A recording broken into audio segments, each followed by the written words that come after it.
What's up, everyone? Welcome on in to another episode of Golf on Tap. Per usual, Joey's mic is on mute to kick off the show because even after doing this for 2 years, he still hasn't figured out how to do it right.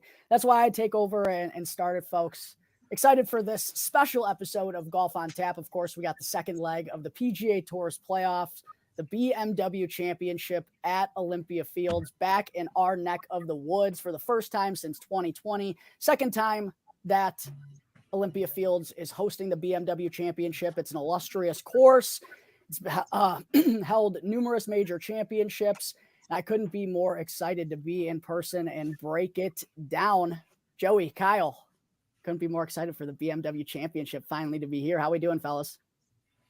Doing good, man. Yeah, it's we've been waiting for this for a while. Obviously, Kyle and you have been really waiting for it for a long time. I've been ready for it too since we got a chance to interview Vince Pellegrino way back in February. Vince is the senior VP of tournaments for the Western Golf Association, and which organizes this BMW Championship. So, yeah, and I know Kyle obviously is super excited, and I'll let him tell you why. How are you doing, Kyle? Living the dream, Joey. Living the dream. Man, I was just over at Olympia Fields just yesterday for my walking scoring training. As you guys know, I'm introduced myself as Kyle Michalski. I'm on Cubs on Tap. I'm one of the early OGs from On Tap Sportsnet here, and I am a member at Olympia Fields Country Club. So the boys had asked me to jump on and give my opinion on the golf course. We're going to run through some holes in a little bit after you talk about this weekend's St. Jude. But yeah, man, I'm excited to get into this a little bit and just kind of talk about the golf course and just kind of give your spectators a little bit of idea where to stand, where to go, who I think, in the end could hoist the trophy.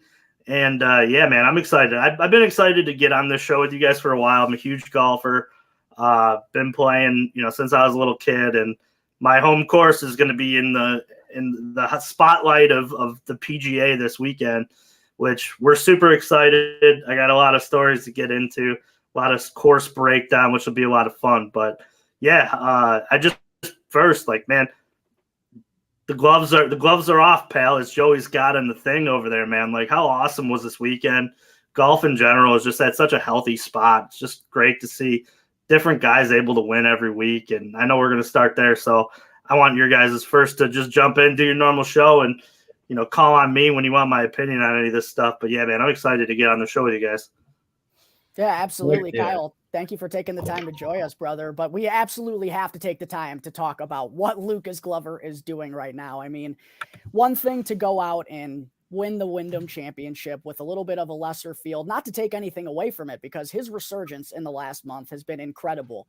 But then to come into the first leg of the playoffs on a difficult, demanding tee to green course like TPC Southwind, to go, as the leader on Friday, hold the lead through 54 holes for the second consecutive week. And despite not having his best stuff on Sunday, it's absolutely flabbergasting to think the putter is what bailed this guy out. Someone who notoriously battled the yips for multiple years, has been known as one of the worst putters in the entire world. I mean, I think you have to be absolutely thrilled for Lucas Glover in this turnaround, because it's just a perfect little Cinderella story that should give everyone who's going through struggles hope that, it may take longer than you imagine, but it's truly not that far away. It's always something that you can work towards and tinker with. And we know that professional golfers are master tinkerers.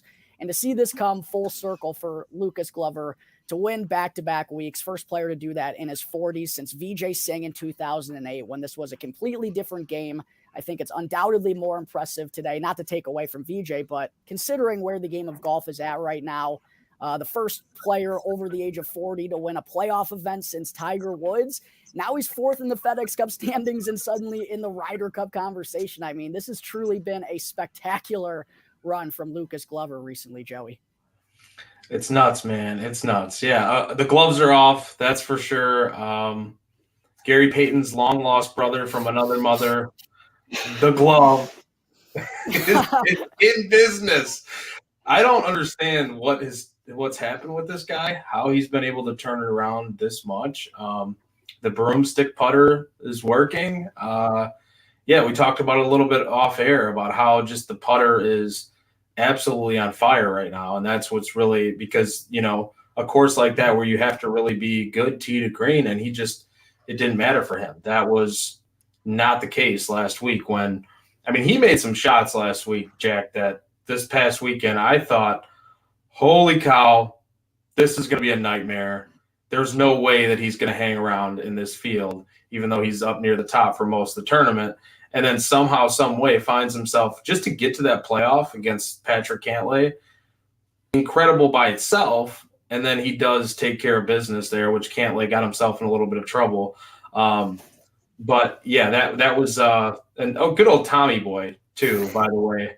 Tommy Fleetwood. I mean, you can always count on him to kind of choke when he absolutely he needs to make a putt too. I think we both were talking during the tournament, and I was like, did you think were you actually worried about Tommy? I don't remember exactly what your words were, but there's no way either one of us believed that he was going to make that putt, and he missed. So, which is unfortunate because he really golfed pretty well for the most part outside of that. So, but no, man, it's funny you mentioned Vijay Singh with the glove in the same sentence, because Vijay Singh, we're going to kind of get to it later on here with Olympia Fields.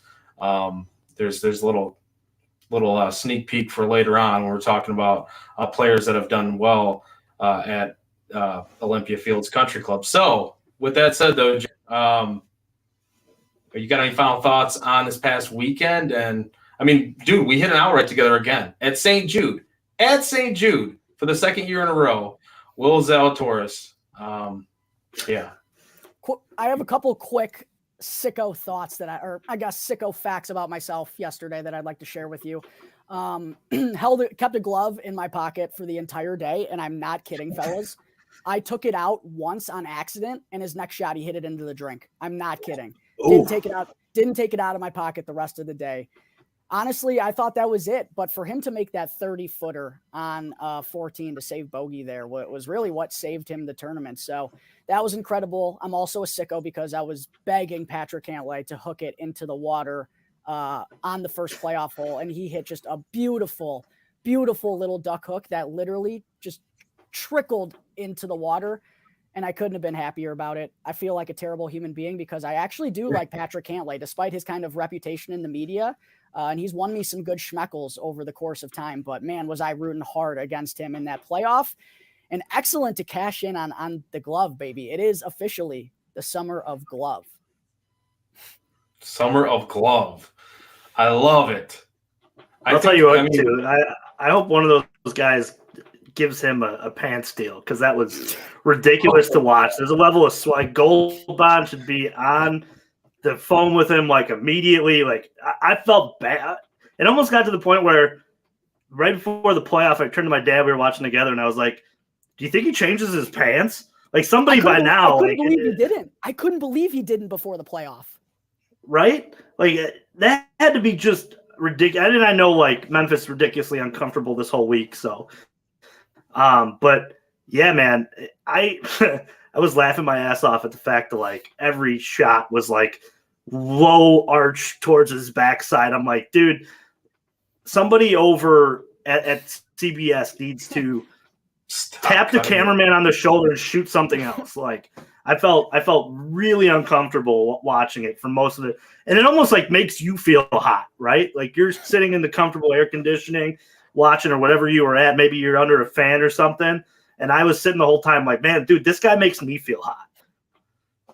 Dude, it's funny. I can't believe you actually just brought that up because I messaged Jack during the fourth round and I said, did he poop his pants? Because it was just in that perfect spot of just it could have been diarrhea, but you knew it was super hot in Memphis. But I'm like, is that not a streak? This is bad. I feel sorry for the guy. Yeah, just one of those situations where he probably should have changed his pants, but hey, they led him to a win. So if he can tough it out like that, he's over 40 years old and he's playing with wet pants like that well. Just keep riding it out, I guess. But what do you guys say, though? You want to get into this? Because this is the meat and potatoes here. The BMW Championship 2023 edition, back at Olympia Fields Country Club. This is going to be – it was pretty epic the last time they were here. Vince Pellegrino, I mentioned it at the top, was on the show here with us. He was nice enough to join us back in February, give us a little bit of a preview of what we could expect this year. And there were some things that I went back a little bit to the show, and I went back and just pulled away from what he said. But yeah, I mean, I'm super interested. Usually, Jack, you are our course breakdown guy here at Golf on Tap, and that's weekly. But I thought it was funny when Juice was saying, Kyle was saying,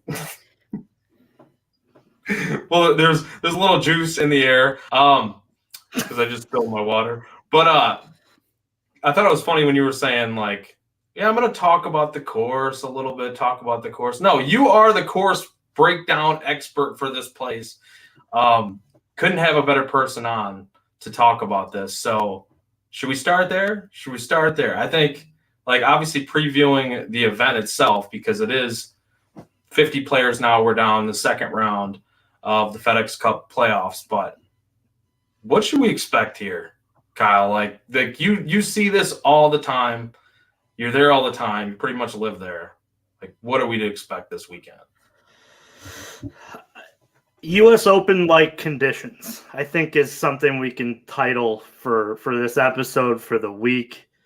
It's going to be extremely difficult. I think it's a quirky kind of golf course. It's one of those that looks fairly straightforward, but has subtle hidden nuances to the fairways, to the greens, to the tee boxes that shape you in certain ways to find trouble. It's one of those golf courses that you got to kind of play a couple times to figure out where to miss, where to be. And two, like, I think it comes into being accurate. And it's all this weekend is going to be hitting fairways. I mean, you can say that about every weekend.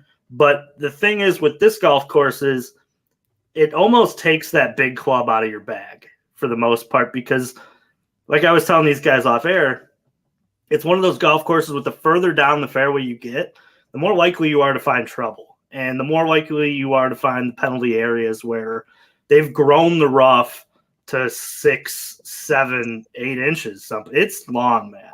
It's going to be a huge test. It'll be a lot of around the green fescue, a lot of like long, shots coming into very difficult hard greens that where it can kick forward. It's an accuracy, hit the ball high and hope you can spin it and keep it on the table for the whole week. But the interesting thing about Olympia Fields too is like every week these guys are going to circle their par fives, right? And they're going to almost write down that they have to make at least 4, and they shouldn't make 4. They play a lot of these par fives like they're par 4s. Let's just face it.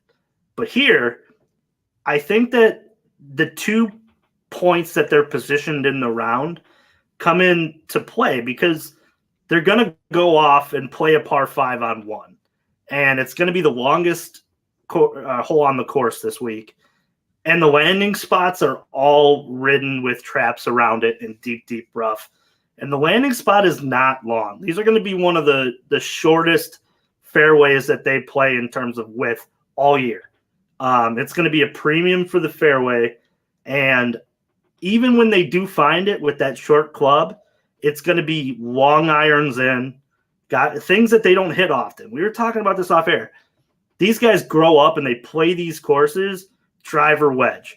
Here, you can do it, but you're taking a lot of risk by hitting that driver because you're hitting it into a smaller fairway part. You're hitting it towards traps. You're hitting it towards where they've grown the rough out crazy. The OFCC staff over there, the greenskeepers, Sam McKenzie's got this course like pristine. I'll say this, like, it's going to be long. It's going to be difficult, and I think the guy who can stay out of the big number all week is the one that we'll probably see win the whole thing.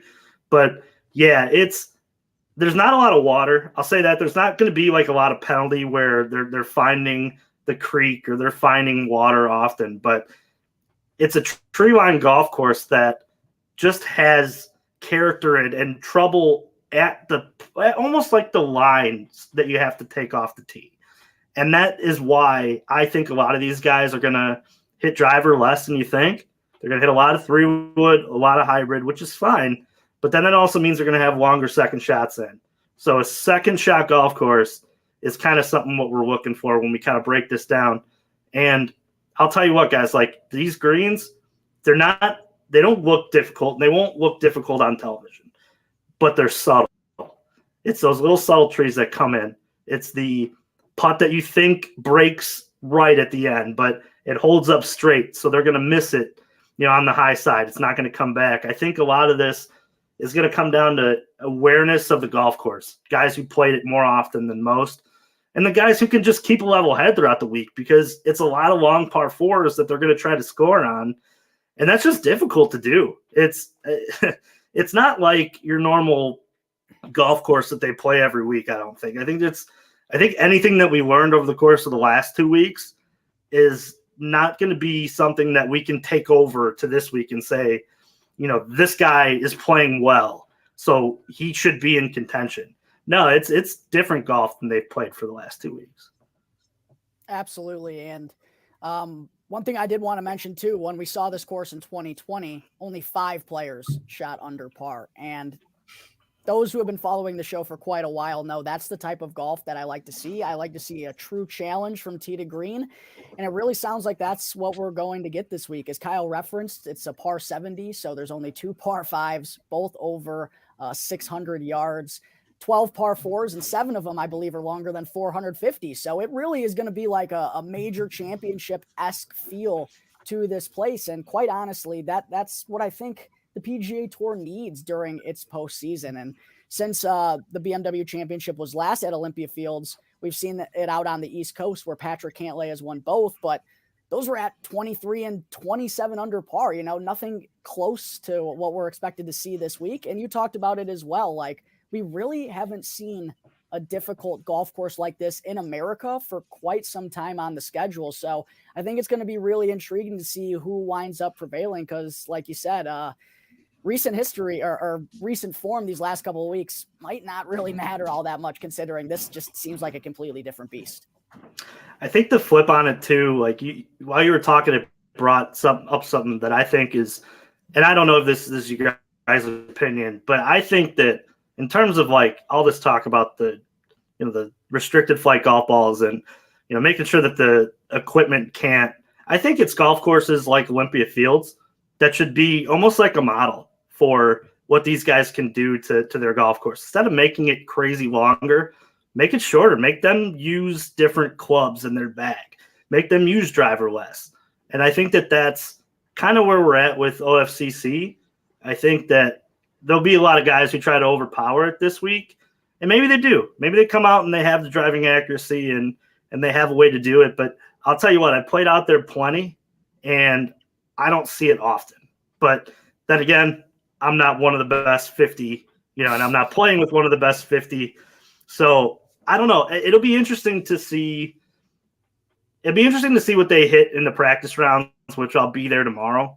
I'm going to get some on-course just kind of data on what I think some of these guys are going to be hitting.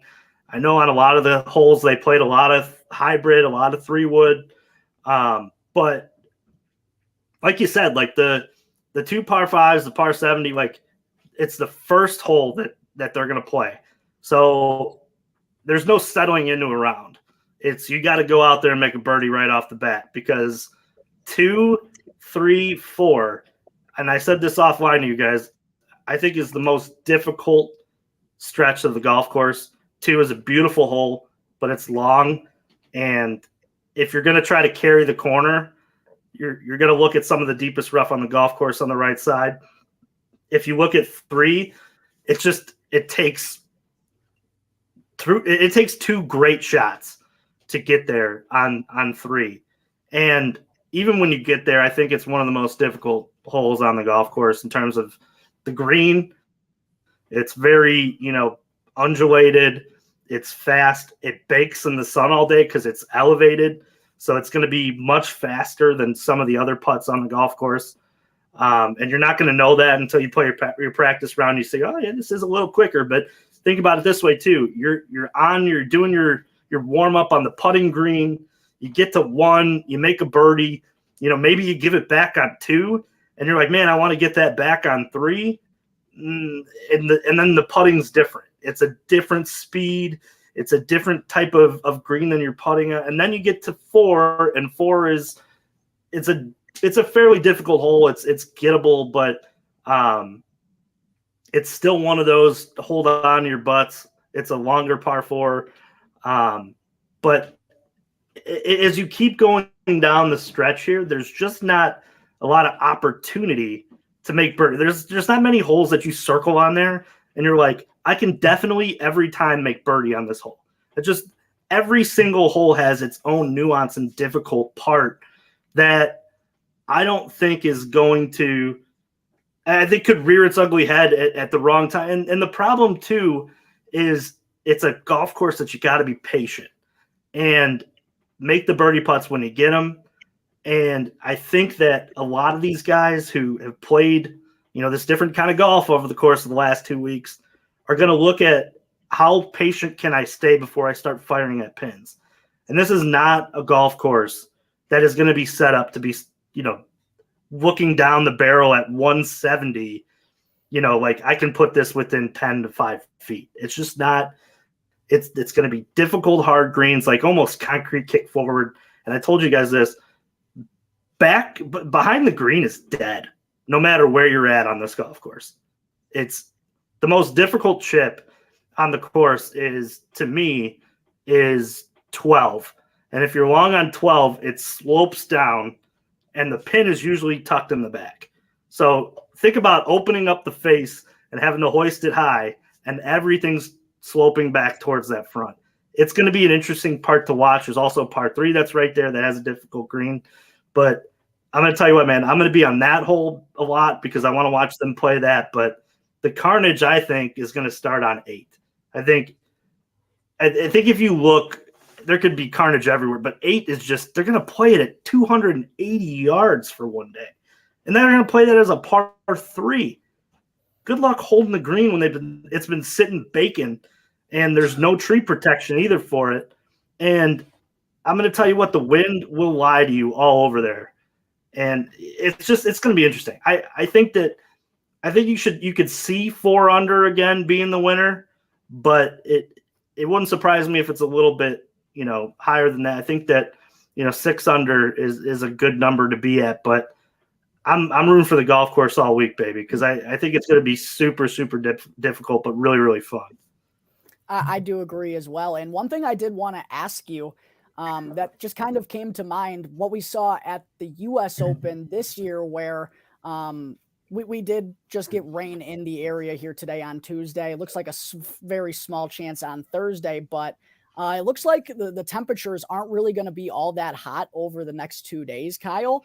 Do you think that there's a chance where on Thursday this could play a little bit easier, and then once the weekend comes and we get those temperatures up into the high 80s and potentially the 90s, it could play completely different? Like it could be a severe change from the start to finish?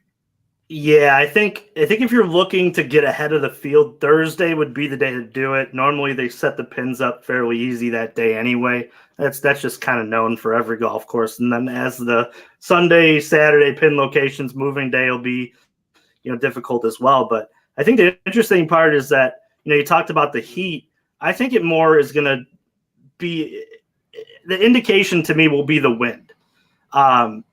There's not a lot that protects this golf course in terms of water. I mean, there's hazards all over. There's sand traps at the right spots. But what's interesting is, like, the wind will lie to you out there often.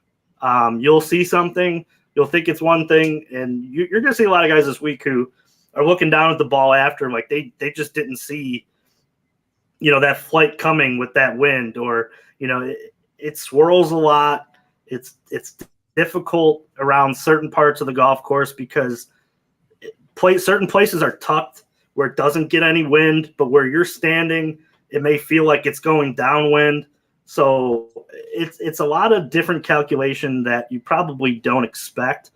But what I'll say is that, yeah, it could definitely play much more difficult on the weekend than, you know, the beginning of the tournament. But I still think that either way, it's going to be, you know, par will be a good score on any hole this week. That's just all I'm going to say. Dude, this is like, where are you getting this analysis?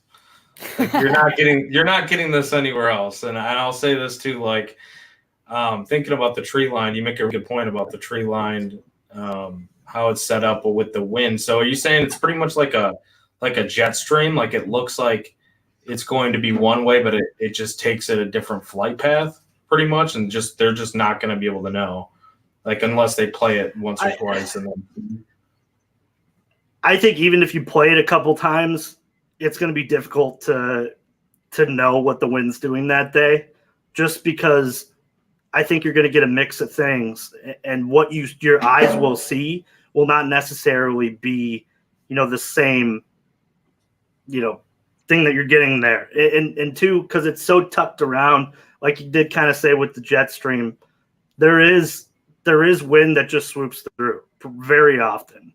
But I think whoever wins this tournament, it'd be interesting to go back and see their accuracy from 140 to like 175 in. Like, because I think the highest in terms of iron accuracy this week probably wins the tournament. That's my, because I think putting, yeah, you can maybe find a guy out there who's going to pick up strokes putting, like we've kind of seen with Lucas Glover over the course of the last couple. But if you're relying on the putter out here way too often, it's just not a recipe for success, because it is long par fours. So, I mean, being on a regulation is going to be just a huge plus, you know, getting that easy two putt. But I mean, it's whoever plays the par fives well and whoever can hit the most greens in reg. I think those are the two stats to look at, because I think driving accuracy is going to be crucial. But I think that because of what I talked about with a lot of guys maybe, you know, clanking the driver, not hitting it as much, it may be one of those that we throw that accuracy out because, you know, they're not hitting towards the penalty areas as much. So the big number will be taken out. Be interesting to see. But yeah, I think that between the course changing differently with the weather, with the wind implications around there, a lot of times you'll have a south wind that comes in the morning, and then you'll get a north wind in the afternoon. So don't expect to watch the beginning guys and be like, yeah, I'm learning this shot from the 8:15 tee time, and expect it to be the same club, same shot that you get at 4 o'clock. Like, that's just not it's just not going to be that way, because the wind shifts often around there, and it's difficult, man. It's going to be a tough one. So yeah, I'm really excited to like just see what they hit at the practice round, because I feel like I'll have such a better idea of what this tournament's going to look like for the most part, because it's just, if guys are aggressive, I think that we can see that number come down. I think the guy who is less aggressive this week is actually going to be the one that wins it, who plays it smart. It's almost like that, like you said earlier, Jack, that U.S. Open kind of feel to it, where keep out of the big number, par's a good score, and birdie your par fives, and make a bomb on a par 3 or a par 4, and then you look up at the end of the day and you shot 4 under, and then you're like, hey, I'll take that. That's a great round around Olympia Fields. You shoot a 66, that's cooking. The course record, Ricky Fowler, 63. That's a lot of times you hear it in the 50s. Sometimes you'll hear it, 61, 60. 63 is the course low. It's 7 under. So don't expect anybody to be like 10 and 12 under after day one. It's just not going to happen. Yeah, I expect this to be a single digits guy. And I do think it's going to be someone who can dominate from tee to green, who just doesn't put themselves in jeopardy, whoever can minimize the risk. And I also think just kind of from hearing you talk, Kyle, it feels like someone who's really good at plotting their way around a golf course. It feels like on both sides of this, it feels like for a player to have success here, they have to execute a perfect strategy. And it also feels like the design of this golf course was almost executed with a perfect strategy as well to make this as difficult as possible. One thing we talked about off air that I wanted to bring to the show as well is with a lot of those tee shots for guys who are trying to get more aggressive, the dog legs are only skinnier the further you go up the fairway. It's harder to hit those, and they're surrounded by lots of bunkers. So if you're trying to get aggressive, it feels like there's always going to be a penalty on the other side of it if you don't execute perfectly. Yeah, 100%. So 15, the par 5, the second par 5 and the only par 5 on the back nine. So yeah, there's a par 5 on the front, par 5 on the back. It's that's how. But 15 has a narrow landing spot to the right, trees out of bounds. To the left, a bunker. So, and you have to. I was saying this offline. You have to get to that spot to even think about hitting a 3-wood to get to that green, or like Victor Hovland did in 2020, taking driver off the deck and cutting that corner, coming around and running it up there. You're going to see a lot of guys on 15 hit to just short of that turn and then blindly hit that Tiger, 2003 cut slice to that front pin and hope to run it up. That's what's crazy about it. I bring guests out as often as I can. I bring people out to play. And there's a couple weeks that when I first joined, I went to that same spot where Tiger Woods hit that slice cut to that pin selection on the right. And I put down at least 10 golf balls to try to even get it close. I put one in the bunker to the right, and I thought that was the best shot I ever hit in my life. Pured it out on the right, cut it around the tree.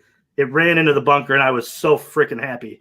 But a lot of those guys are going to try to do that over the course of this week. They're going to try to run it up, driver off the deck, or find a way to hit it around and leave it short. But it's just not one of those par 5s you could be super aggressive with.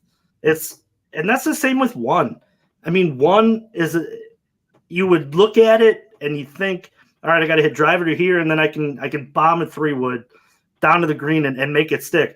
But like I told you, long is dead all over here. So if you miss a club or you hit it too good and you end up in that rough, I think it's some of the deepest, and you're pitching back to a sloping green from back to front, and you could find yourself back in the fairway easily if you find a bad lie, or it kicks forward, you get too much club on it.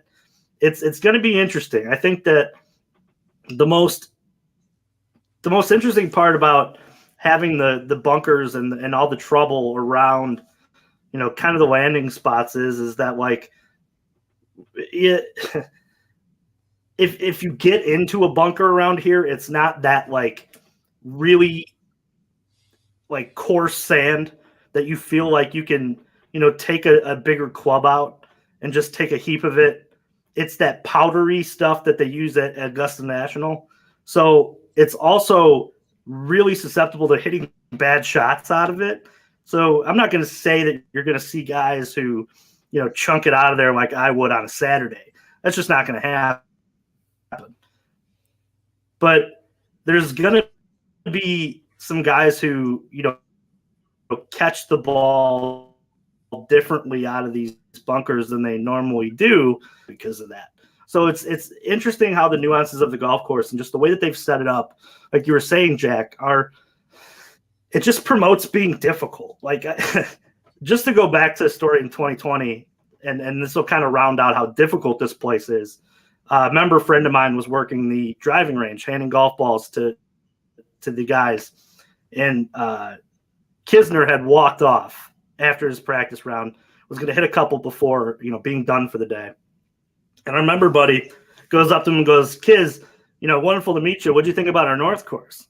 And he shoots him a look real quick, and he's like, "Are you a member here?" And our member, but he looks at him dead in the eye and goes, "Yeah. But why the Kisner looks at him deadpan and goes, "Why the fuck are you a member here?" He goes, "This golf course isn't fun. How do you have any fucking fun around here?" And Kisner walked off after that and walked to go hit golf balls. So just to let you know how difficult that course is, even the pros hate it. Kisner even said his next line after that was, "Your driving range is even fucking hard." And that's only because our driving range for the pros is 1 south. It's our south course. It has enough room to house them as they're hitting. So, yeah, 1 south is our south course there. And it's not a hard hole, but it's not easy either. So the joke does miss still a golf ball. Dude, this is going to be absolute mayhem. And I'm so ready for it. I am so ready for it. I think kind of like to your point where you were saying, though, the patience sounds like it's going to really come into play.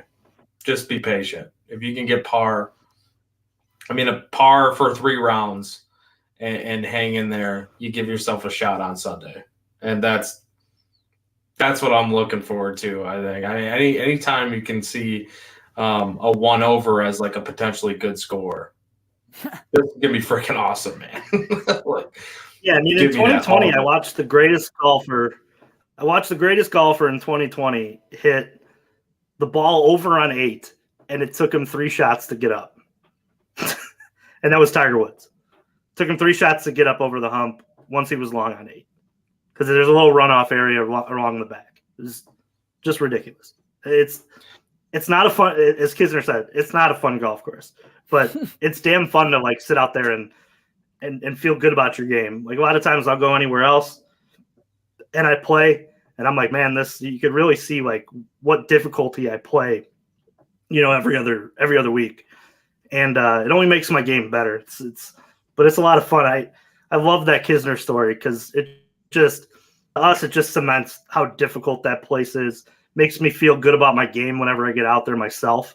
Because I'm like, if he's saying this about my golf course and I'm, hacking it up here about to make 7, I don't feel so bad. So, right. I think, Joe, you hit the nail on the head, man. It's going to be whoever can keep level-headed and accept their bogeys too. Like there's going to be a lot of guys who are going to get into position on this golf course and they could easily make a double or a triple. And just being the type of player that leaves it in the right spot to make 5 is going to maybe even carry it, even further through. Losing 2 or 3 shots after, making a couple birdies is going to be detrimental, I think. It's going to be one of those momentum killers. And with how difficult that place is, it is easy to get off, the railroad track easily and have it snowball. Just for reference, Mark Leishman shot for the whole week last time he was here, he was like 25 over. It was ridiculous. It was 30. Jesus. I think it was 30. He shot 30 over. Yeah, at one point I looked up and it was 25. I stopped counting. But yeah, there's a good chance it was like 30, 32 at that point. I never watched anybody play golf faster. They had a withdrawal. So last year, the last time it was here was 75 players. The 74th player withdrew, so Leishman got to play by himself. He played his round in like 2 hours and like 10 or 20 minutes. It was ridiculous. Like he just ran up, hit the ball, and then kept going from hole to hole. It was absolutely ridiculous.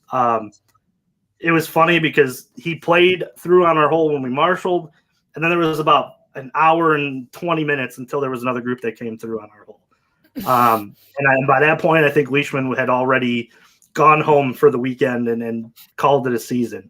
But it was just hilarious to watch that transpire. He was not happy, to say the least. I thought it was interesting too, talking off air when you were saying, I think it was you talking about how with the 2 par 5s, we could see a lot of bogeys on those 2 par 5s. And that's, maybe not a lot, but I feel like that says something too. Like those are supposed to be the gimmies. So So they hit a lot of golf balls out of bounds on 15. We actually had the most amount of marshals on the right side of 15 because they were trying to hit a cut to take the bunker on the left out of play. But if they overcooked it, they were out. So I heard a lot of clackling in the woods, a lot of players trying to go through there to find their golf balls. Yeah, you could definitely see some carnage on that par 5. I've made birdie there a handful of times in my life there. I always say that 6 is a great score on that hole, and everybody looks at me like I'm nuts when they played there or haven't played there. And they're like, yeah, and then they play it, and then they card a 7 or 8 on their card, and I go, yeah, it's not an easy hole. It's long. It requires you to hit a cut. Because if you do hit a draw and overcook that, there's a bunker that guards it on the left.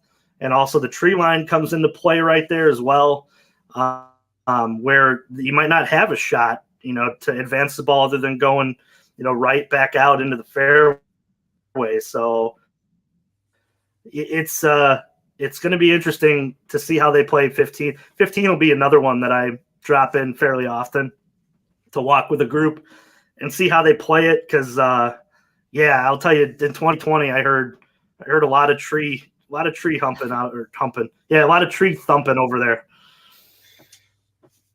So I thought it was cool too, like the fact that, because you're running down this course hole to hole, dimension, basically just how it all is going to play out from each perspective on each hole. I thought it was cool, like rewinding a little bit to a previous show that we did with Vince Pellegrino, how he said that they're not flipping the 9s, and there was some talk of that in 20 of making it more. I think he said U.S. Open-ish of how they, or just PGA Tour, how they like to flip the 9s, and that really trying to keep it that same way, like how the members, how you guys play it. And to me, that's cool because even he was saying, like, how could you change it after how electric it played out too? Like imagine John Rahm, them talking about the 18th where he sunk it, 66.5-foot putt to seal it and the fist pump. And then instead of that, you're getting, oh, this is the 9th. Like it makes sense why they're keeping it this way. I really like that a lot. And personally, from playing the golf course as much as I have, I think 9's a very difficult hole. You make a lot of, comparisons, and there's a lot of similarities from 9 to 18. You'll still have a more difficult drive off the tee from where they place the players. You could try to play a draw, but you're drawing back to a trap. And a lot of them just try to go over this giant tree. They'll talk about it plenty. I'm sure they'll have the whole group, sitting out there talking. Each time somebody's, going over this tree is the target line. And it just requires a perfect tee shot on 18 to just get a chance to have, 160, 170 in. And it's going to be interesting to see, like, guys who miss their line and where they end up. Because if you miss left, you're going to find yourself in jail. There's a tree line that way that's going to clank around in the trees and come down. And who knows if you have a shot. And that's also where I think the rough is one of the deepest on the golf course. So good luck, because now you've brought the pond into play that's on the right side of the green. And if you miss or your club gets caught and opens up, you could easily find yourself wet. And there's not anywhere on this course where realistically you should be in water other than 14 and maybe 12. That's the only spots where you could really think about, maybe finding yourself in a penalty area where you're going to have to take a drop because you hit your ball in the water. But 18, I love it because it used to be a par 5. They play it as a par 4. The members now play it as a par 4. And just the backdrop of what they've done in terms of having the hospitality tents, the giant stands that are out there. There's a lot of, how normally you go to a golf course and you don't see a lot of room for spectators to stand. around the 18th hole, you'll see plenty able to pack themselves in and view as somebody, seals the tournament and wins this thing. I think it'll be a cool shot. I think it'll be something that's brought up on the broadcast about how they can really stadium that 18th green. And that's why I'm glad that they didn't flip it. And honestly, too, like, play it as the members play it, man. Like, I love the fact that, I don't have to think, that number 1 is now 10. Like, that's great. I know for a fact that, like, John Rahm and Jordan and Ricky and all these big names are going to play it the way I play it every day. And that's just so cool to me. And I think that the way that the golf course is set up, it's gonna kick your teeth in no matter if you played it, flipped or the same way. But I think it's going to be interesting to watch on Sunday because the final pairing, you may have a good idea on how confident a golfer is by how they play 2, 3, 4. Because to me, like I've said earlier on in the show, that's hold on to your butts time on the golf course. And if somebody's not hitting it well there, it wouldn't be somebody I would bet down the stretch, or it wouldn't be somebody I would, expect to, be hoisting the trophy after. And at that point, maybe you get some fireworks by somebody else who's teed off earlier, and they have a low round going because they were able to just get through 1, 2, 3, 4, 1 under, or maybe they made a bomb on 4 and now they're 2 under, and now they're chasing the leader now, and they have a good stretch of holes from 5 all the way through 7 to make up some ground, to where hold on your butts for 8 and 9 because it's difficult, and then you catch that turn, and 10, 11, 12, 13, I think decide this tournament, because 14, 15, 16, 17, and 18 are not guaranteed birdies. I think that if anybody's going to look at a stretch of holes on the back 9, look from the turn just to 14 or just to 13, and that's going to be your deciding factor. And I think you'll get a precursor from 2, 3, 4 on how they're going to handle those holes on the back, because they play similarly and you have to be accurate. So it'll be interesting to see how this plays out. And I know that I'll watch, the early round guys and have some questions on how a leader of this tournament plays on the last day on those holes, because it's going to depend on, they're going to have to be aggressive, but they're going to have to be controllably aggressive over the course of those holes. I couldn't be more excited for this to get underway on Thursday morning. It's going to be excellent. Couldn't be more excited to see the course for the first time tomorrow myself as well. Kyle, I guess really just the last question, I guess maybe a 2-parter. We'll get into, I know you mentioned off air some guys who you believe can have success around here this time around. I was curious, what do you think are the best viewing areas or the best holes to watch throughout the round, as someone who hasn't been there before and am attending throughout the week? So I'll start first with the viewing areas. They've done such a great job of putting up these giant structures over the course of the last couple months. I'll say that. And I've found that, in between 16, 17, 18 is a good spot to be. That's going to be where most of the members are. That's going to be where they have our member tent.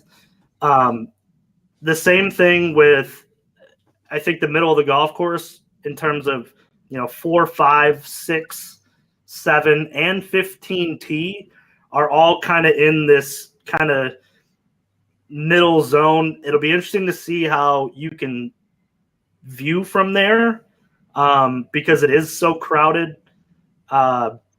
You also get a nice view from there of the 4th tee and the 3rd green. And it's kind of cool to sit. I think if I were a spectator and I were trying to find a good spot for that first day, I would venture out to hole 6, and I would find myself watching that par 3, but also watching down the fairway of shots coming into 3. I think 3 is my favorite hole on the golf course. It's the second. I think it is the most difficult hole out there. in terms of the handicap. But yeah, I would definitely, venture over to that spot on 6. Like I said, 16, 17, 18 are all close to each other. You get a view of the tee. You get a view of the 18 green. You'll have a view of the tee on 16 as well as the 16 green. And yeah, I think in terms of that, like venturing into like the middle, maybe by 9 and 10, you would have a good little view of 8, and you would also be able to see 11 green or 11 tee box, and you would see 10 green. So in between there, there'll be a Michelob Ultra fan island tent that they've put up there. Try to find your way around that way. If you are able to purchase tickets in it, I suggested it's all free beer, and it has some great views of the golf course. But if you're going on Sunday, don't miss, being around 16, 17, and 18. I think we can see some fireworks at the end. There's going to be some guys who are chasing, being aggressive at the end, trying to go over those trees on 18, trying to get as close as they can on 17.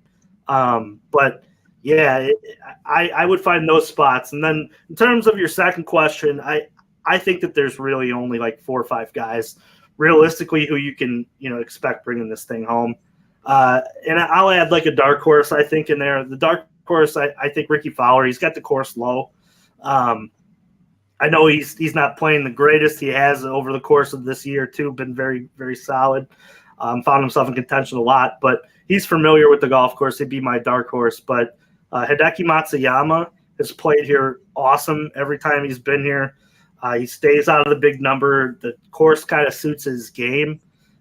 Rory McIlroy is the favorite of the golf tournament as of right now. I could see him winning the whole thing just because he has all the shots in his bag. Jon Rahm, you can't count out of this. He knows the golf course. He's played here a couple times. He was here with the amateur too, back when Bryson DeChambeau won it, and he was the clear-cut favorite to win the whole thing, the whole week, and then was upset by Derek Bard or Daniel Bard, guy who I don't even think ever found his way onto the tournament. But that was an electric match. I think it went to extra holes, and he was taken down. But Rahm was the clear-cut favorite throughout the entire week. Everybody around the club actually thought he would win the tournament, and then Bryson just set the world on fire. Bryson was never in trouble over the course of the whole week, and that was before the I'm going to hit the ball 500 yards Bryson DeChambeau too, where he kind of more focused on hitting greens and hitting fairways, kind of where his game's kind of gone back to now. But I think other than that, like I said, Hideki Matsuyama, Jon Rahm, Scotty Scheffler, if he can get the putter going and gain with strokes gained putting, you can't say that he can't. And I know you guys are bad talking and are not the biggest fan of Tommy Fleetwood, but he does play difficult courses very well. And this is a difficult golf course. I don't think he's going to win. I'm not going to be somebody who's running to the sports book putting wagers on Tommy Fleetwood, but it's been a name that's been tossed around our club fairly often just because the way he plays when the conditions are difficult. And this is a golf course that the conditions definitely will be classified as difficult Thursday to Sunday. Can I toss in a name there? I just want your opinion on how he would do this week. I'm not saying I like him this week, but I like him every week. So if you've listened to the show quite a bit, it could be 2 people. It could probably be 2 people. I'll let you guess no, you know what? I'm not gonna let you guess. Great second shot this year. He's been really good second shot this year. Jason Day. I'm not gonna say that he can't. I'd be shocked. Let's just say that. I think anybody who's in this field can win this tournament. I mean, these are the best 50 guys. Let's be completely clear. Except for if Mackenzie Hughes would have made it, because that's a funny Mackenzie Hughes story that I have. He was with the practice rounds back in 2020. His caddy went up to my dad and said that his player didn't have anything for Olympia Fields. So I'm sure he's at least a little bit happy that he's not in the field this week. But I know they pay a lot to be in 50th too. So yeah. That's one of my favorite too. Just for a caddy to go up to somebody and be like, yeah, my guy ain't fucking winning. So Yeah. who gives a shit? We're gonna eat deep dish pizza and call it a day. That's hilarious to me. But yeah, Jason Day would be a shocker to me. Great second shot golf guy. But again, I think too, it's going to be interesting to see. There is a level of aggressiveness that you're going to have to play this week too. I'm not saying that like these guys are going to pull hybrid or 3-wood on every single hole. No, they're going to try to get down there and have a wedge in their hand because they're going to have to, because they're going to have to spin it, because the greens are going to be so hard and dried out that it's not going to be receptive to, the guy who's going to be, hitting the 3-iron or the 3-iron or the hybrid off of the tee and keeping it in play, because you just don't know the bounce you're going to get with a long iron in a concrete white green. That's, maybe you have a 10-foot box you got to land it in. That's exactly what this place is. It's sometimes you get the 10-foot box, and I'll tell you this, on 3, you may have 4 feet that you have to get the ball or put the ball to get it close to the hole, depending on where they put the pin. There's it's maddening to play. Like, I'll say this, I've hit some of my best shots that have ended up over the green or in like a little swale area, because I've hit the green and it's on the wrong side of the ridge, or it's, the wrong side of the cup where it's going to carry forward. That's what this place is. And that's why I think you have to have a certain set of skills this week to win the tournament. You got to be patient, but aggressive. You got to be able to know when to hit the driver and know when to hit the short club and where you think you can stick the ball or hit it higher to hold the green. There's a lot of different nuances into it. And not to say that Jason Day doesn't have that in his game, but I just think that there's going to be guys in this field who are going to be more aggressive or who are going to shoot a lower number than he's capable of shooting, to say the least. That's fair. That's totally fair. Jack, who was your guest that I was going to ask about? Oh, it was Jason Day, 100%. Oh, no, I thought you had another one. So it could be 2 people. It was either him or Aaron Rye. Aaron Rye. Oh, I forgot he was even in this field today. Yeah, Eric, accuracy guy, but I kind of maybe he's not. Maybe he's not in this field. He might have made it. I don't know. Hey, he was on that ridge, right? Can't remember off the top of my head, but I do really get the feeling that a superstar, well-rounded guy, one of the best players in the world, is going to win this week. It feels like, as we've said many times throughout the show, just feels like a U.S. Open. And man, you're going to find yourself in some tricky spots. It's about minimizing the damage. It's about managing the course correctly. And when you do get those rare opportunities to be aggressive, you got to make the most of them, because they're going to be few and far between. And the last thing you want is to be, chasing by a lot down the stretch. And this just isn't a course where you can get away with that type of stuff. And those are the courses that I love the most. So I could not be any more excited to see how this is all going to pursue. And, really going to be interested to see the player strategy throughout the course of the week, because we've only seen it host the BMW Championship once. And I know some guys have a little bit more experience than others, but it's still not a course that you see regularly on tour. And man, it's going to be beautiful.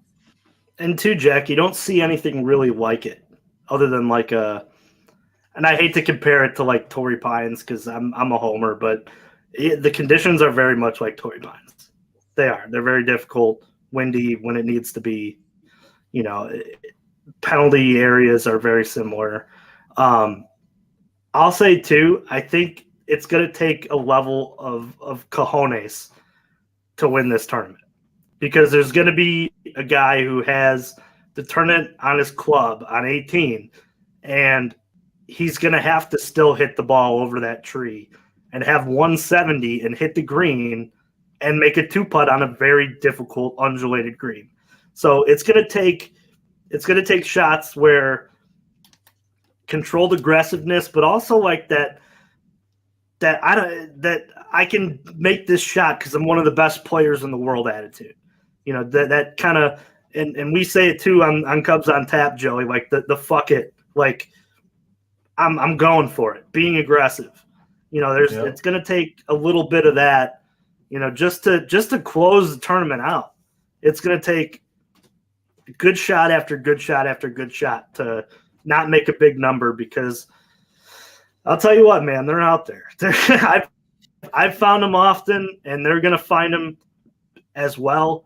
And I can't be any more excited for this tournament. I'll tell you that. It's been interesting to play it, play the course that they're going to play, and to have some of the same shots they're going to have all week, and just think like, man, by this time next week we're gonna know who won. As early as yesterday, we're gonna have a winner, and there'll be another guy who's put on our champion's nameplate that we have sitting on our practice green, that the likes of some of the greatest golfers that ever played the game. Jack Nicklaus, who was he won the Western Open a long time ago at Olympia Fields.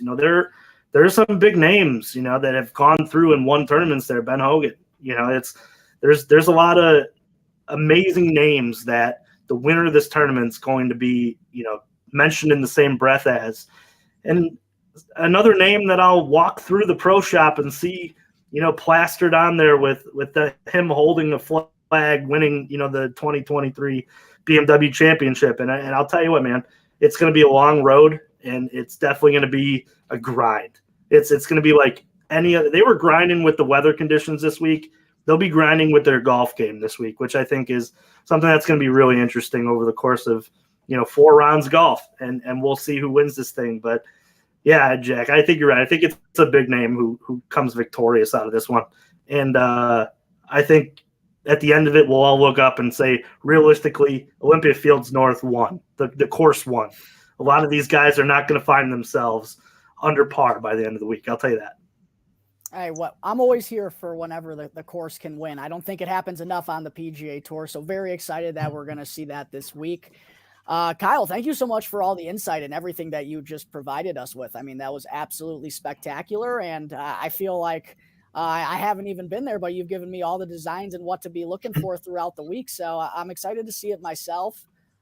Joey, I don't know if you have any more questions, but that basically took care of everything I wanted to ask Kyle. So I kind of leave it off to you. But once again, Kyle, thank you for taking the time to come on here and share everything about this historic golf course. And man, couldn't be more pumped. Yeah, thanks, guys. I hope you guys have a good time, and I'll hope to see you guys there. Jack, I know you'll be there one of the days. Definitely, hit me up, and let's watch some golf together, man. Joey, sorry to cut you off there. Go ahead, buddy. No, that's absolutely exactly what Jack was saying. Thank you for doing this, because when you're talking about this course, it's just I am just storing all of this information to try to see how I can utilize this, as the tournament kind of progresses, So, yeah, I love it, man. I love getting the backstory, the history, the how it could play, how it has played, how you've played it, all that stuff. And just going back to the top of the show too. I mean, it's cool to get what this tournament is, what it's for too. Like we were talking about it way back when, but the scholarships for the caddies and they've done over 200 scholarships for caddies at Olympia Fields alone. So this is a very important tournament every year.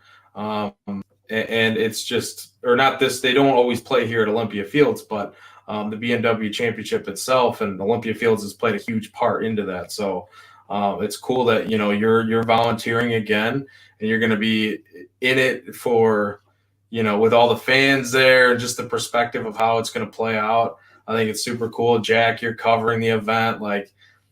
Yeah, I'm excited to kind of watch this. I unfortunately will not be able to attend this weekend, but just know that my heart's there and I'm jealous. And I will be messaging both of you the entire time that you were there. I won't get too annoying, I promise. But I'm excited to at least have a little bit of, maybe you can give me a little insight as to kind of what's happening. And, going back to what you said about that 2 through 4 hole, I think that really stuck out to me too. Is all right, check those each and every round, especially that fourth round, because if that's how they're going to play that compared to, what was it? You said the 11 through 13 or 10 through 13, something like that. The back, well, most of the back will be indicative on. I think you could figure out, who's going to have their game through those holes and who could carry it to the back by how they play 2, 3, 4. I think in a lot of ways, because it's going to take, 2 great shots to have a birdie chance on those holes. So if they can do that, then it kind of falls into place where there's more gettable holes that you can get away with a little bit more. But yeah, great job bringing up the chick or the Evan Scholars, man. Like that's something that, I'm a par club member. I donate very often. It's for kids, who caddy, who, want to go to college. It's a great program. And actually just some secret merch that we had kind of dropped in. This is our new Ice House logo. It's Olympia Fields during the Great Depression was also delivering ice throughout it to people in need and things like that. So all of this merch went to the Evans Scholarship Fund. So all the merch that we had purchased at the member party on Saturday was, companied up and then made a donation to those guys. And this whole weekend, in a lot of ways, yeah, it's about the golf, but it's also about those Evans Scholars. And I've had the likes and the happiness of having, a lot of the Evans Scholars in the past on my bag, and great kids. It's a great program. It's something that, I think brings everybody into golf and from a young age sets a precedent of, meeting people and networking and being a part of, something that can help them. And definitely, as a member at the club, I've been blessed to, be able to play that course, but also to give back, and to make sure that, some of the great caddies that I've had over the course of the years get a chance to, be on the other side of the bag, as we always say, which I think is, a testament to growing yourself and the growth within, the whole, your whole life is, getting breaks and the fact that I'm able to do that and be a part of the club and give back, I think is something that I truly enjoy and I'm thankful for myself. But yeah, it's going to be fun. And just, if you do get a chance, go to the Evans Scholarship Fund, donate what you can, volunteer, be a part of that. I'm sure that they'll be, there over the course of the week, and you can figure out how to get more involved. If you can't donate, but you'd love to donate your time, they would definitely appreciate that as well. That's a fund that's growing. It's something that, has been near and dear to my heart, being a member there. And just being a part of meeting some of these caddies has just been a blessing. And it's just great, everything that they do. And the tournament's going to be fun. It'll be a nice backdrop to hopefully helping, some kids go to college who've, been on the bag. Absolutely love it. Thank you for bringing that up, Joey. Couldn't have forgotten that, because it was involved in the information that they sent out. I think I saw 45 million or something in scholarships potentially. Did I say that right? Don't want to say a faulty number. No, but it's right, it's around there. It's probably right around there. It's just crazy how, how much people participate. It's awesome. And like I said, these kids that you meet are great. They're great kids. Some of them have been at the club since, they were 12, 13 years old, carrying a bag as a low, C and D caddy.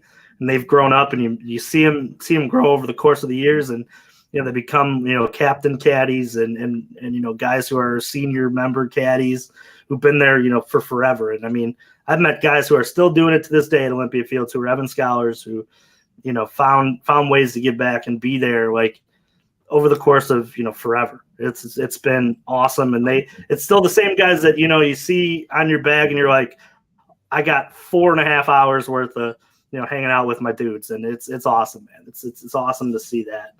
And they do such a great job giving back and getting these kids in the right direction. Yeah, it's all for awesome cause, man. I love that we're getting this tournament right after. I mean, yes, we do all the time pretty much, but the St. Jude to the BMW, Like St. Jude, great cause, right? Like you go from that to this. It's really nice how the season kind of rounds out there. But yeah, I want to get one final question off before we. Sure. I know we're getting close to the end here. I need one prediction from each of you.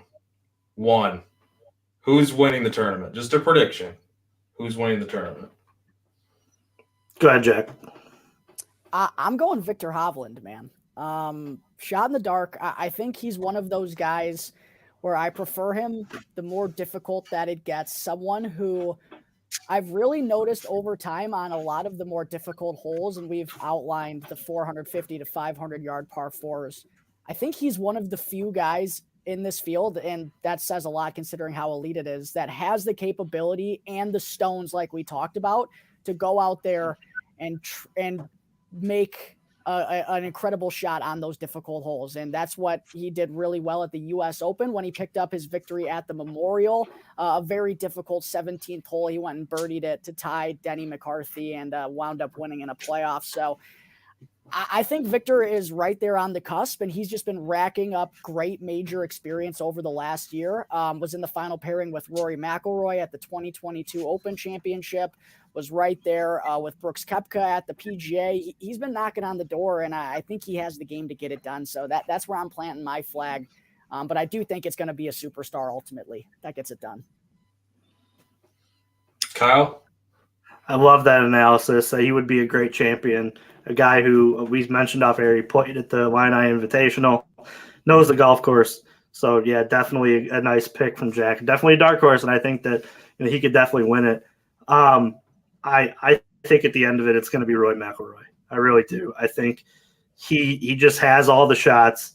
He has that, go for it attitude. He's been waiting to break out. He's been in contention, week after week after week. He's due.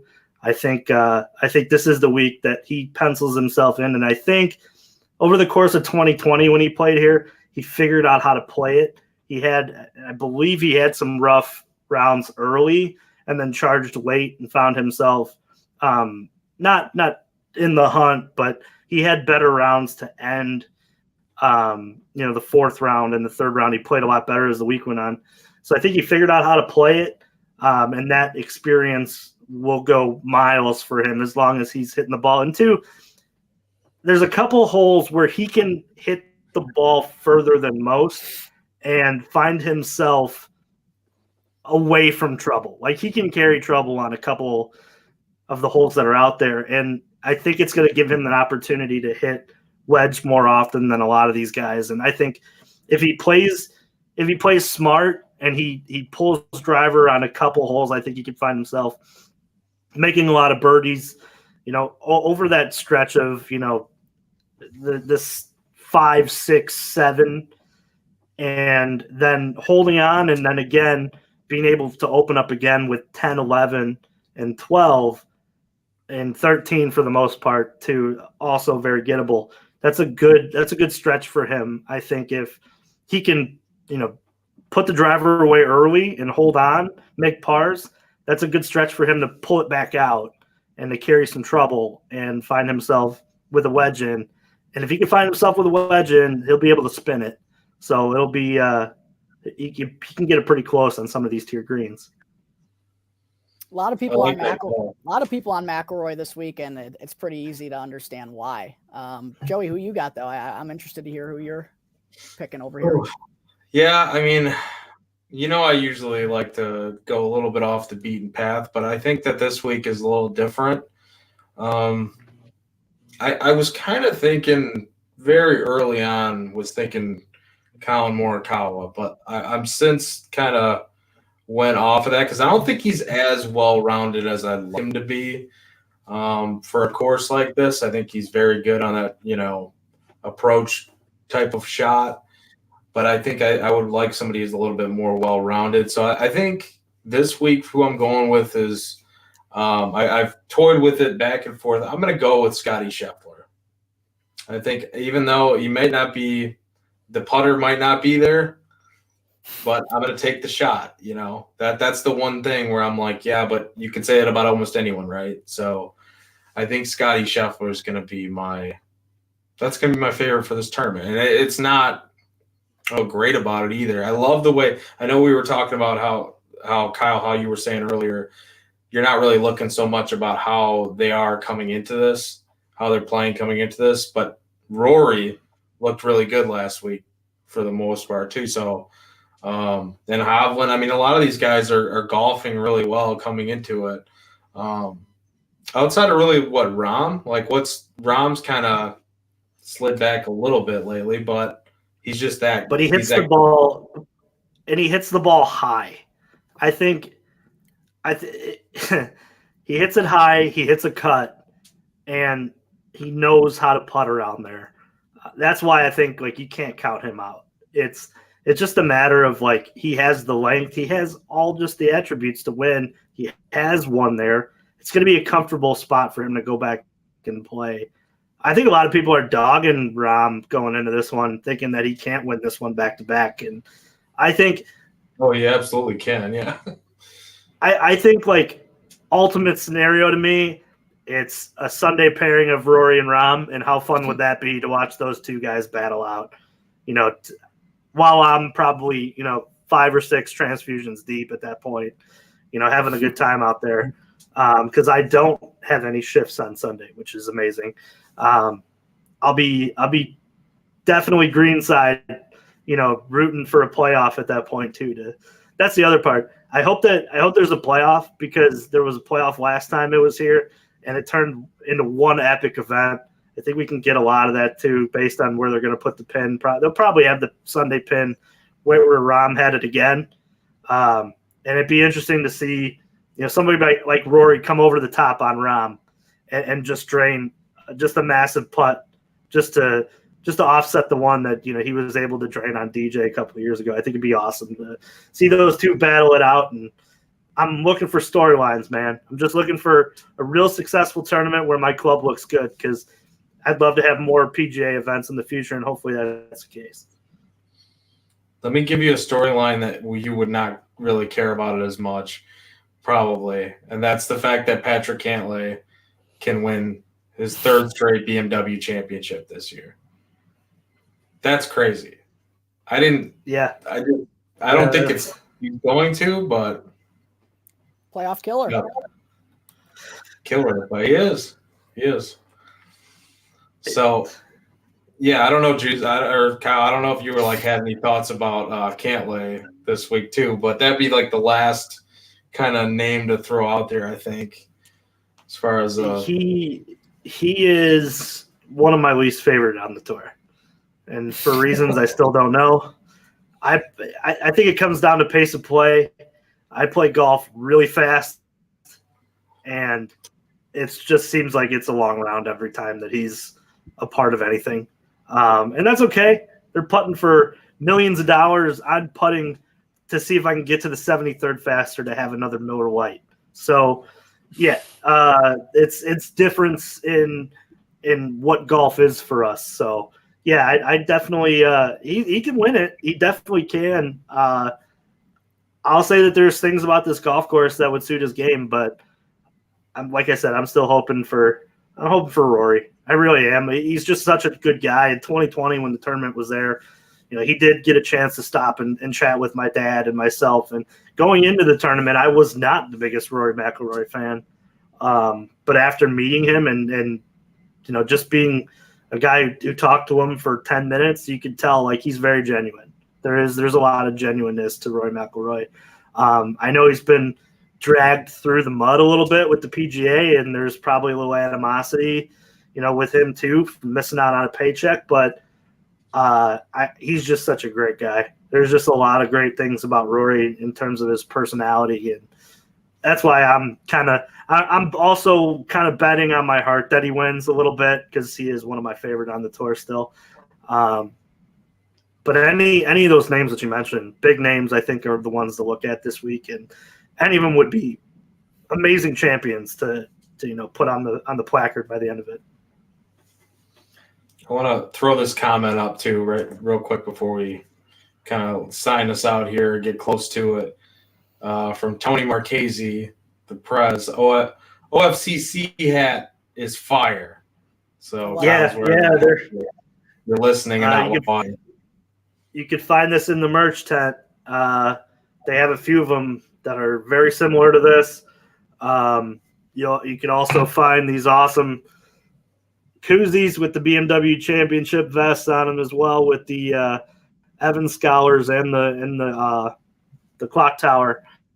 But I mean, how awesome is this shirt, man? Real quick before the BMW Championship stuff on the front and Chicago sports traditions on the back, man.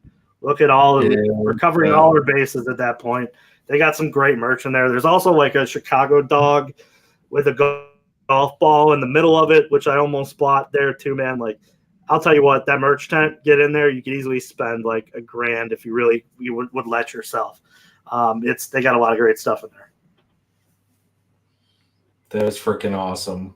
Also, another comment in here, talking about Lucas Glover.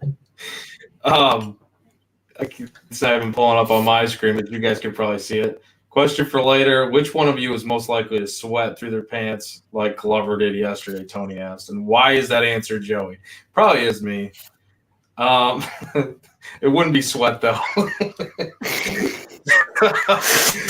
Anyways, yeah. Final thoughts though before we get on here. I'll kind of go around the table. Like, what are you guys most looking forward to? Obviously, the tournament itself, but just final thoughts before we go ahead and shut this thing down. And you guys got to get your sleep. Like, you guys have to sleep before the tournament. This will be a long weekend. Jack, I'll start with you.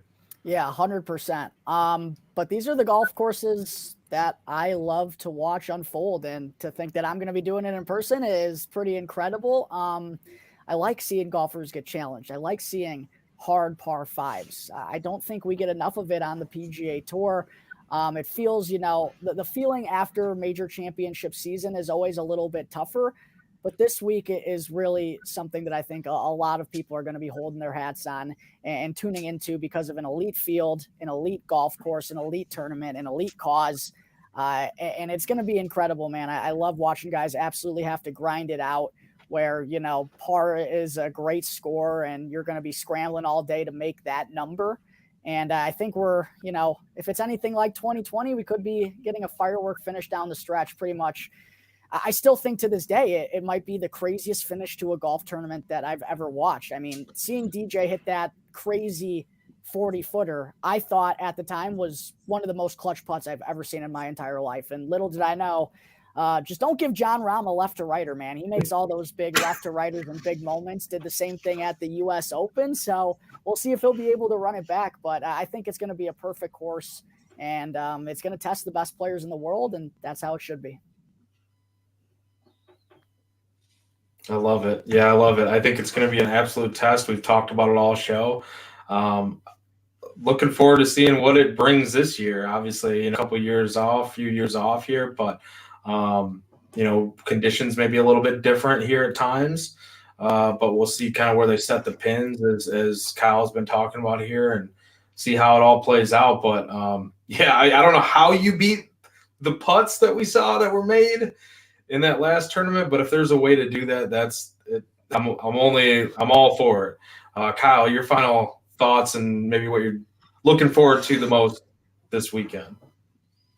Yeah, the being greenside in 2020 was amazing. I could still hear that putt from DJ in my head. I can hear the clank of the golf ball off of the pin and the drop in and the crazy roar after he made it that just echoed throughout the parking lot. It was impressive. It was one of my favorite sports moments that I've ever been to, I've ever seen in my life. I'm looking forward the most to like how the club looks. Let me just say that like around the grounds in general, it's not easy to put on a tournament like this. And the staff there at Olympia Fields and the BMW Championship staff and, Western Golf Association and all these big names that have come in to help, it's pristine around there. The grounds are perfect. The greens are rolling true. There's not a blade of grass out of, the wrong or right spot. It's beautiful around there. If you get a chance to go. Buy a ticket, go walk the course. Take in, a historic spot where guys like Tiger Woods have played, and Jack and Arnie, and like just to name like Ben Hogan. Like it's a blessing to walk that course and just take in how beautiful golf in Chicago can be. Like it's a beautiful place to just be and hang out, and the club and everything around that is just put in such perfect spots. The club has never been more beautiful than it has now. We had a huge renovation going into this year that, they redid a lot of the paths. They entered in, a lot of different places on the north for, people to watch, and they put up these structures. It's just at a different level. There's just a lot of, of the club that's just going to show so well. And that's what I'm excited for. I'm excited for the golf, but I'm just excited too, to like get out there with family and friends and walk my course and to see shots and definitely just to have a good time. And I'll tell you what, it's going to be a great time over there. There's plenty to do. There's food trucks. There's a kids driving range. There's putting contests off on the South Course. There's, plenty of food options, plenty of sponsors that came in, plenty of places to sit and post up and just watch it on the television around, the club that's going to be all set up. And I'll tell you what, one of the most amazing things that's going to happen throughout the course of the week is when you walk in and you walk over that giant structure that they've, built in there to walk to another hole to, see, and you look out and you see Olympia Fields grounds. It's just going to be one of those fresh air moments, one of those moments where you just really take it and you really just feel blessed to be there. It's a great place. Get a ticket and go. It's worth the money. And it's one of those stories that I think, like, in the end, if you take somebody who's never been, maybe they pick up the sport because of it. And I think in the end, that's exactly why we play it, right? It's fun. It's great to get out with our friends. And it's just going to be great to be around the grounds and have such a great time over the course of this weekend. And definitely, if you see me out there, come up and give me a high five and say what's up, because I'm going to be smiling from ear to ear. It's going to be awesome. Man, damn it, Kyle. Thank you for coming on. Jeez, that's a lot. Yeah, obviously, man, this is going to be an awesome tournament. We are all looking forward to it. You guys are going to enjoy yourself every second of this being out there. I have no question about that. Yeah, I'm sitting here just like I was maybe 10 minutes ago, just super jealous that you guys are going to be taking all this in. But yeah, enjoying the Chicago golf scene. Like that's, something that it needs to happen. We need more big tournaments in this area. And I think Olympia Fields is the perfect spot to do that. So moving forward, maybe there's even more coming down the pipeline. We'll have to see. But yeah, with that said, though, if you guys don't have any other final thoughts, we should probably wrap it up and look forward to this weekend. We are Golf on Tap. You can follow us at On Tap Golf. Part of the On Tap Sports Network. Find all of the content over there, especially more golf articles from Jack at ontapsportsnet.com and all social media platforms at ontapsportsnet. Kyle Michalski, Jack Bushman, a.k.a. the Summer of Glove, Joey Ricotta, Joey Knows Nothing. Yeah, have a good tournament. I don't even know what else to say at the end of this one. Have a good tournament. We said it all. We said it all. See you guys next week. Have a great weekend. Enjoy it if you're there. Enjoy it if it's on TV and you're just watching at home. See you later.